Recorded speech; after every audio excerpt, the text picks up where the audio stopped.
du CST et de la coalition Arc-en-Ciel relative à l'annonce des élections législatives.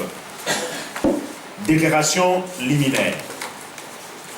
Le mardi 14 mai 2013, la Commission électorale nationale indépendante CENI a, à l'issue d'une rencontre avec certains partis politiques et la presse, annoncé la tenue des élections législatives pour la première semaine de juillet 2013.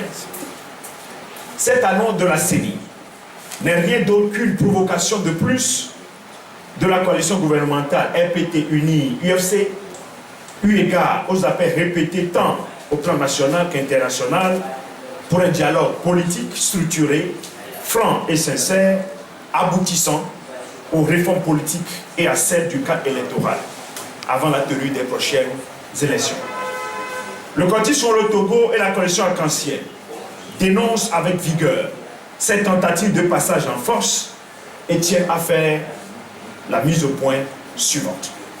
Sur le processus électoral, amorcé en catimini depuis plus d'1 an par les membres restants de la CENI de 2009 et poursuivi par la CENI de service mise en place en 2012, le processus électoral s'opère en violation des conventions, traités internationaux et résolutions adoptées par le Togo, notamment la Charte africaine sur la démocratie, les élections et la bonne gouvernance, la déclaration de Bamako des pays membres de la francophonie sur la démocratie, le protocole de la CEDEAO sur la bonne gouvernance et la démocratie, la déclaration de Praia sur les élections et la stabilité en Afrique de l'Ouest. Il est important de rappeler que l'État togolais, par l'adoption de ces textes internationaux, s'est formellement engagé en autres à n'effectuer aucune réforme substantielle de la loi électorale dans les 6 mois précédant les élections sans le consentement d'une large majorité des acteurs politiques. S'attacher au renforcement des capacités nationales en matière d'élections en mettant l'accent sur l'établissement d'un état civil et de listes électorales fiables.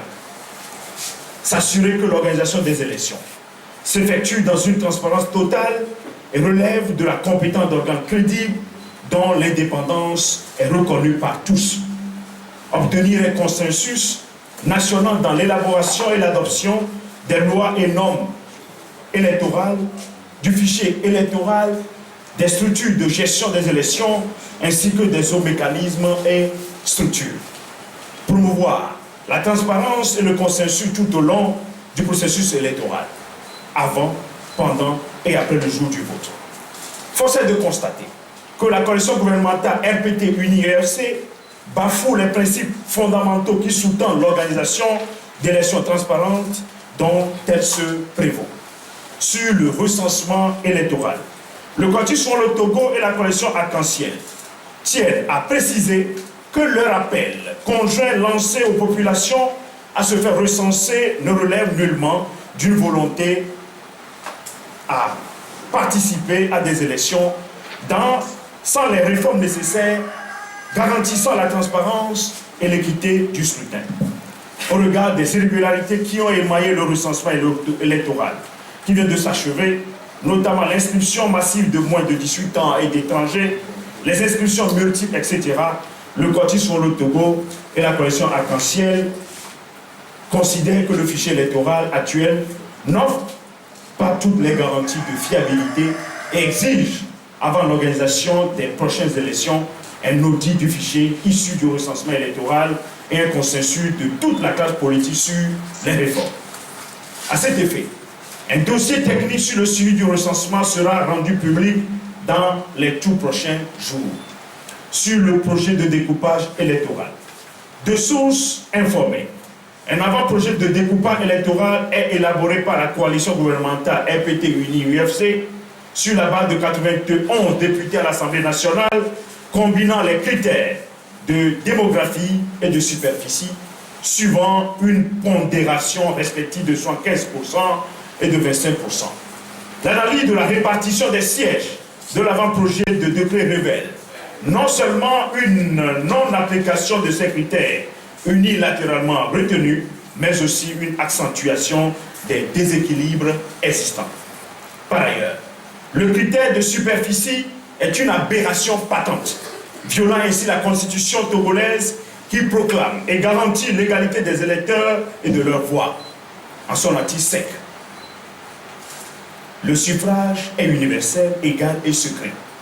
Il peut être direct ou indirect. Il ressort de cette disposition que les députés représentent exclusivement le peuple et en aucun cas des zones géographiques. Sur la nécessité de la résolution de la crise politique avant la tenue des élections.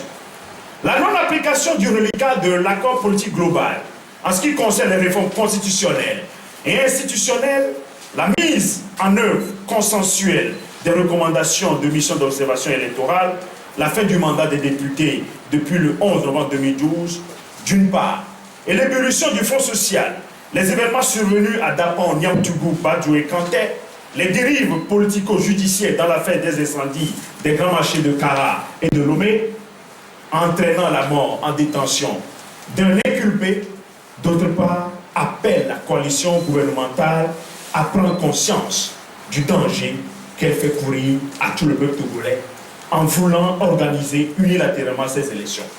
C'est pourquoi le Quartier sur le Togo et la coalition Arc-en-Ciel réaffirment l'absolue nécessité d'engager sans délai un dialogue politique structuré, franc et sincère, débouchant sur un consensus national avant toute élection. Le Quartier sur le Togo et la coalition Arc-en-Ciel useront de tous les moyens prescrits par la Constitution pour faire échec au vote électoral en cours de préparation. Peuple togolais, par ta foi, ton courage et tes sacrifices, la nation togolaise doit renaître. Fait à Lomé le 20 mai 2013. Pour le Quartier sur le Togo, Maître Atta Messanzus Ajavon, coordinateur. Pour la coalition Arc-en-Ciel, Madame Brigitte Kafui Adjamago Johnson, présidente, coordinateur général. Je vous remercie.